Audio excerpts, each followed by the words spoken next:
about the Carolina Panthers? Well, we know that they've made a change at quarterback this week with Bryce Young not going to be able to go, unfortunately. Or I don't want to say fortunately either. That doesn't feel right. But Andy Dalton gets in there. Maybe it's a better situation, especially when you're playing a team like Seattle right now. In Seattle. Yeah, Seattle, all of a sudden, maybe it isn't looking as good as it was going, but maybe for the Panthers' chances here, getting Dalton in here at this time might be the direction they want to go, considering, like I mentioned, like I said, I was giving all these quarterbacks a little bit of passing grades here, a little bit. You guys maybe were saying, what's Ramon thinking? But, sometimes by the time you get to a few weeks into the season, it's time to start making some changes. I'm not saying that's the case. Young does have an ankle injury, and you're on the cautious side with a great quarterback, with a talent that you don't know. I don't think we know. Anybody can say after 2 games, but when you've also scored only 27 points, could do worse, I guess. And bringing Andy Dalton, the Seahawks, they won in overtime last week. I think we were clear that we were looking at the Seahawks and the over. Look, the Seahawks had that lead. They kind of blew it, no doubt about it. I was expecting extremely high volatility. So one of the problems with the Seahawks is, they're not running the football that well. They seem to have a good red zone situation with Walker. I was worried when one play Walker wasn't even in there. I was like, what's going on? But 7 of 20 on third down, there's still concerns. I mean, I know I'm talking up Geno left and right here, and I'm sure it'll happen. I mean, this total, look at the total. I mean, let me make sure this is even right. I mean, I would think, hey, bookmakers are going to treat our guy Andy Dalton like Bryce Young here. Look, no one's saying that Andy Dalton's going to supplant Bryce Young. Bryce Young is the future of this team, but you can be a little bit more confident with the red rifle in there, can't you? Especially with the Panthers receiving potential. So Panthers, they're garbage on 5 and 8 against the spread. Let's see. 17 and 23 in their last 40 against the spread, coming off a loss. But it seems like there's going to be some more high volatility. When I say high, you know what I mean.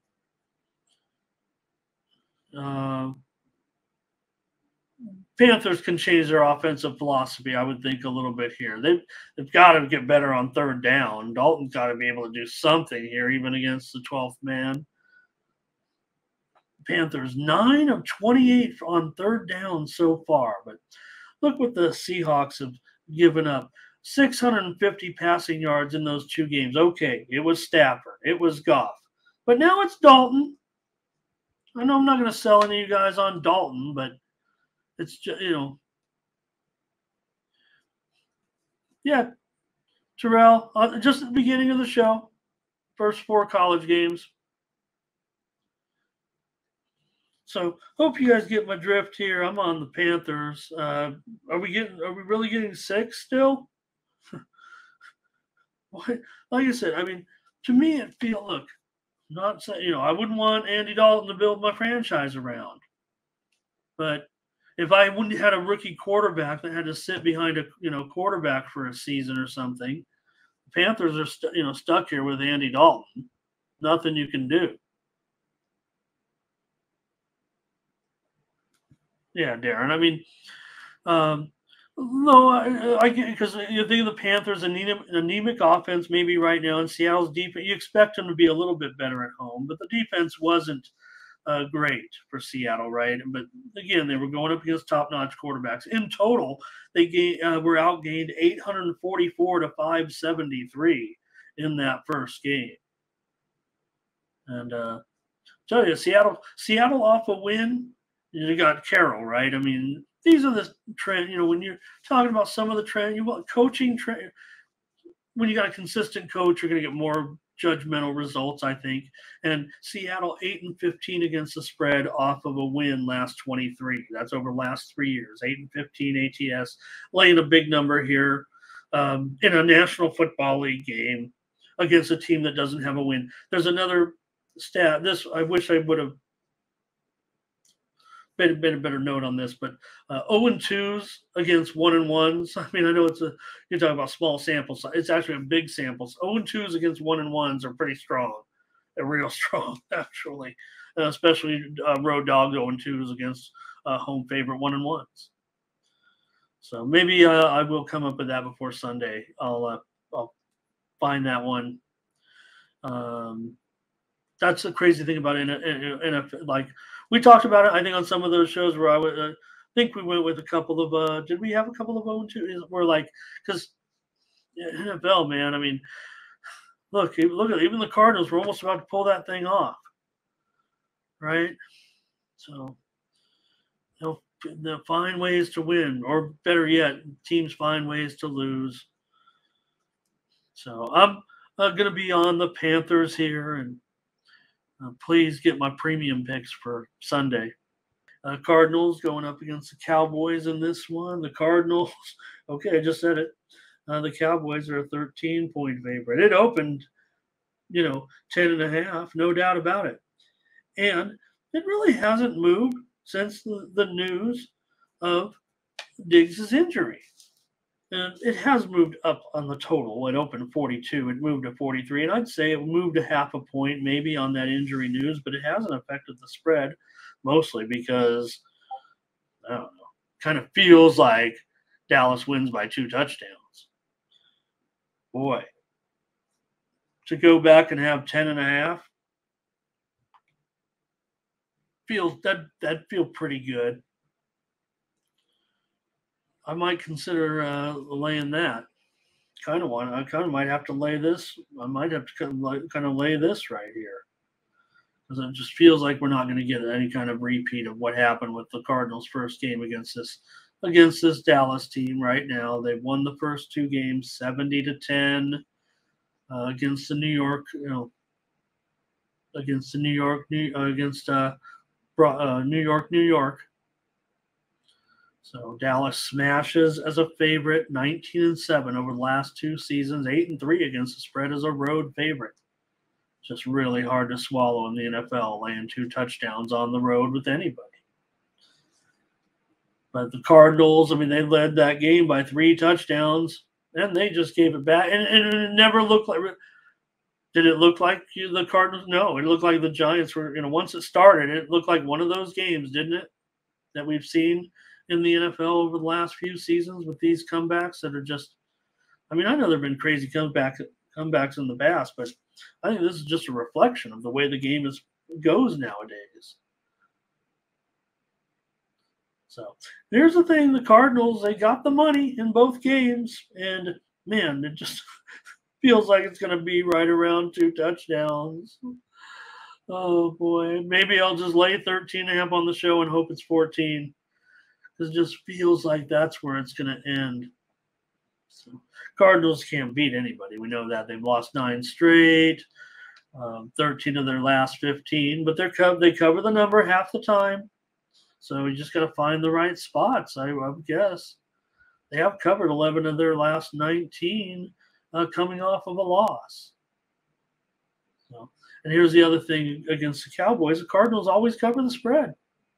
Cardinals have covered 6 of the last 7 in this series. In fact, the Cowboys have lost 3 of the last 4 trips here. Those are kind of what you look for in live dogs, but it just feels like with Dobbs,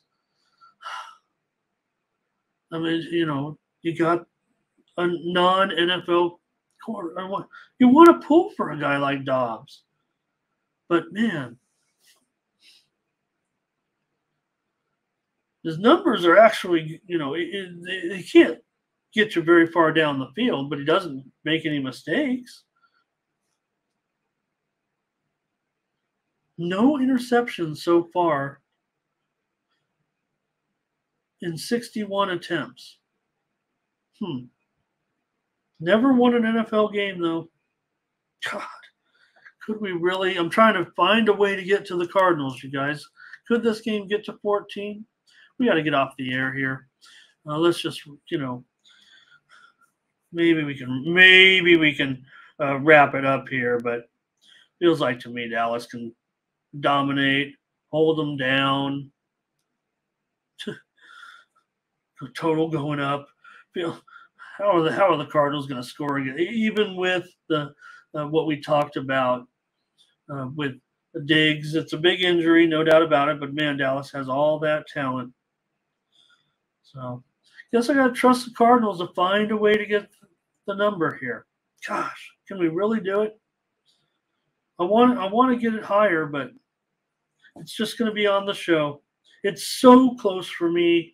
I really like the total, and I'm not giving it out here on the show. You might know what I like on the total if you've been watching the show, or if you know me, don't say it, anybody. Bears and Chiefs last game. Oh my gosh, the Bears. What are we going to do about this situation? I mean, Fields, he's criticizing the coaches, defensive coordinators, FBI raids at houses or headquarters. I don't even know where they were. The story kind of turned me off a little bit. I'm more worried about what Justin Fields is saying and what coaches are saying, and then all of a sudden you got the head coach got to take over the defensive duties because the defensive coach has got to resign for health reasons, and the FBI is investigating. No one's talking about gambling, huh? Not yet. I don't even know. Has anybody speculated? I mean, I want to be, I want to get viral. So I'm sure someone has said it out there, but I don't know what a defensive coordinator could do or anything like that. Maybe it's something, they were talking about health reasons and prescription drugs, something like that, maybe. But maybe there's some problem with the Bears, right? We see all the problems with the Bears. What is going on throughout the organization with this team? Already one of the worst teams that can't seem to find their way in any of the last few seasons, get to find any kind of big game whatsoever. Fields criticizing these guys. Fields looks like he could be one of those young, one of those out of the pocket running at moments. And then we see him take all those sacks and holding onto the ball. But what's going on with all that? This is just a huge, huge problem right now. The Bears. I mean, surely this is going to be just a stomping by the Chiefs. Isn't it going to be like 42-7? Isn't this going to be an absolute massacre? Here, the Bears cannot. When you have something like that, come on. You can talk about injury. You can talk about team ground. I'll be the first one to come and say, look, here's a dog. They got guys can step up and whatever. This seems like it's just out of control. Like it's going to be where the next story is coming in off of the Atlantic or the New York Times or something. With the what is the next shoe to drop, and will it be today? Will it be before Sunday? What else are we gonna find out about the Bears situation right now? And maybe okay, maybe a good thing the team is on the road. That's okay. Bears Chiefs have gone under in 16 of their last 25. Darren says go under. And Chiefs.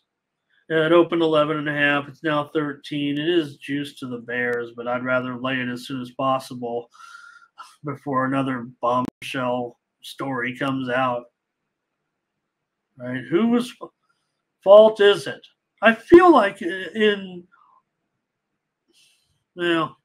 an under for Ray. All right, you guys, I'm on the Chiefs here to roll in this one. This is a disaster. If they come good.